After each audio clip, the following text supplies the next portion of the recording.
శ్రీ గురుభ్యో నమః. తెలుగు పంచాంగం ప్రకారం ప్రతి నెలలో కృష్ణపక్షంలో చివరి పక్షం రోజున అమావాస్య తిథి వస్తుంది.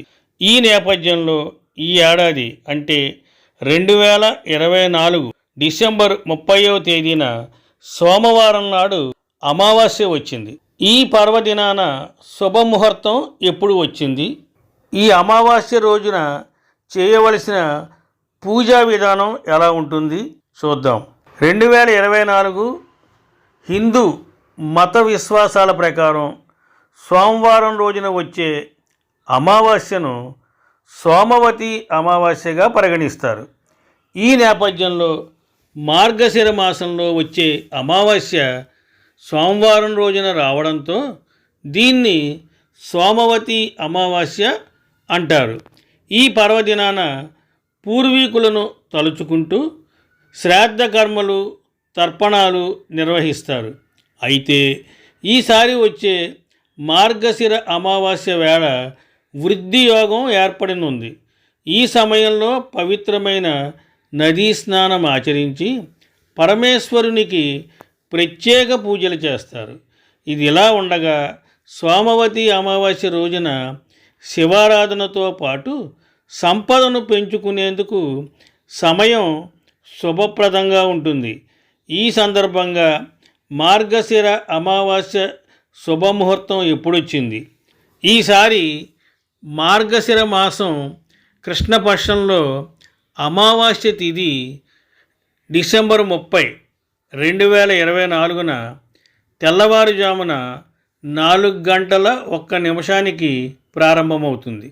మరుసటి రోజు అంటే డిసెంబర్ 31 తెల్లవారుజామున ముగుస్తుంది.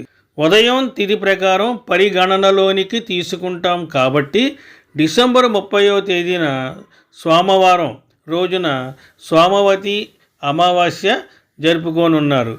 ఈ ఏడాది ఇదే చివరి అమావాస్య కావడంతో దీనికి మరింత ప్రాధాన్యత ఏర్పడింది.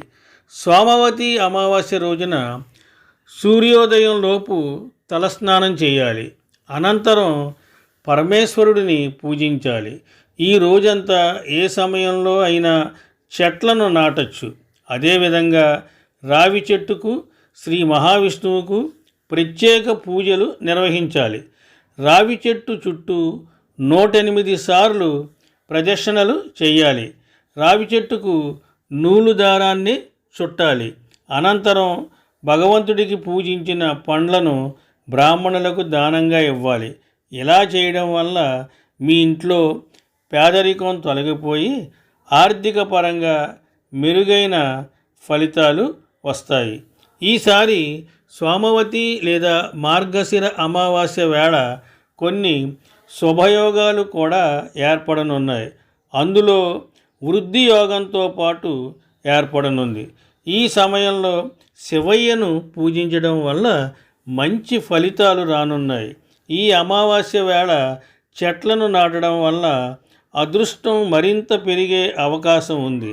ఇలా చేయడం వల్ల దేవతలు పూర్వీకుల అనుగ్రహం లభిస్తుందని పురాణాలు చెబుతున్నాయి.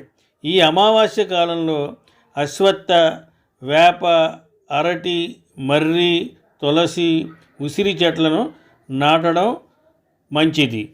సోమవతి అమావాస్య రోజున ఇంట్లో ప్రతికూల శక్తులను తొలగించుకునేందుకు రాళ్ల ఉప్పు ఎంతగానో ఉపయోగపడుతుంది. ఈ ఉప్పుకు సంబంధించిన పరిహారం ఎంతో ప్రభావవంతంగా పనిచేస్తుందని చెబుతారు. అమావాస్య రోజున సాయంత్రం 1/2 లీటర్ నీటిలో 50 గ్రాముల ఉప్పు వేసి ఇంటిని శుభ్రం చేయాలి.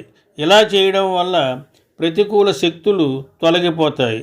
ఈ పర్వదినాన నల్ల చీమలకు పంచదార కలిపిన పిండిని తినిపించడం వల్ల మీ జీవితంలో ఉన్న కష్టాలన్నీ తొలగిపోయి మీ కుటుంబ జీవితంలో ఐక్యత పెరుగుతుంది. నిరుద్యోగులకు ఉద్యోగం గురించి శుభవార్తలు వచ్చే అవకాశాలు ఉన్నాయి. సోమవతి అమావాస్య రోజున సాయంత్రం సంధ్యావేళలో ఈశాన్య దిక్కులో గోవు నెయ్యితో దీపం వెలిగించాలి.